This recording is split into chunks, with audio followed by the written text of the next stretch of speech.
Chapter 7. Joe's Anger. "Girls, where are you going?" asked Amy one Saturday afternoon. Joe and Mag were dressed to go out.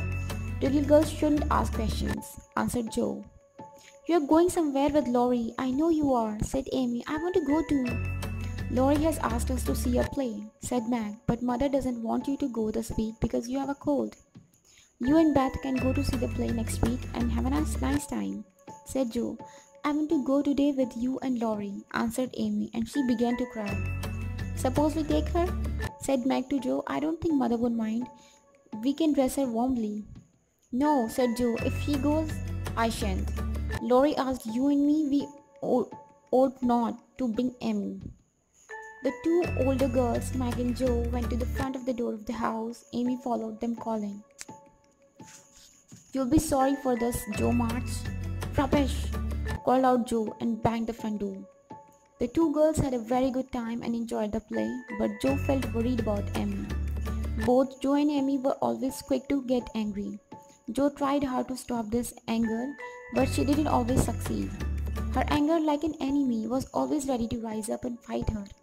Joe thought her enemy was like Apollyon in the book The Pilgrim's Progress. When Meg and Joe got home, they found Amy reading in the sitting room. She didn't ask them about the play and didn't lift her eyes from her book. Joe went up to her room. Everything seemed as usual. None of her things were laying on the floor. But next day, she could not find her book of stories. Joe liked writing as well as reading. This little book contained 6 of her stories. She hoped one day to send them to a newspaper. Joe searched everywhere for this book and couldn't find it.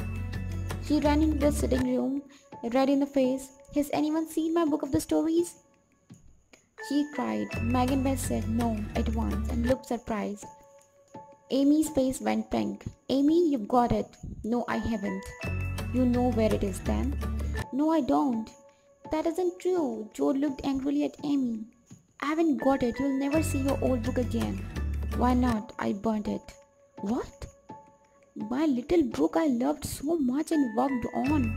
"Have you really burnt it?" said Joe. She went very white. "Yes, I have. I said you'd be sorry for yesterday. You were very unkind to me." Joe shook Amy very hard. "You bad, bad girl. I can never write the stories again. I'll never forget this as long as I live." Joe ran up to her room and finished her fight alone. When Mrs. March came home, she listened to the story in the sitting room and spoke to Amy. And Amy began to see how wrong her action was, and so the storm clouds cleared up a little. The tea bell rang and Joe came into the room. "Please, Joe," said Amy, "I'm very sorry." But Joe gave a hard answer. "I shall never forget it," she said, and from that moment she took no notice of Amy. They all had an unhappy evening. When Joe kissed her mother good night, Mrs. March said quietly, "My dear, don't let the sun go down upon your anger. Help each other and begin again tomorrow."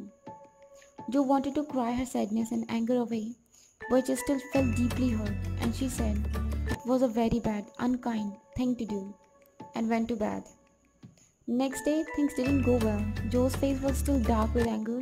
It was very cold indeed in the morning. When Joe went to work, Aunt March was more difficult than usual. When she got back, Meg looked thoughtful all the time.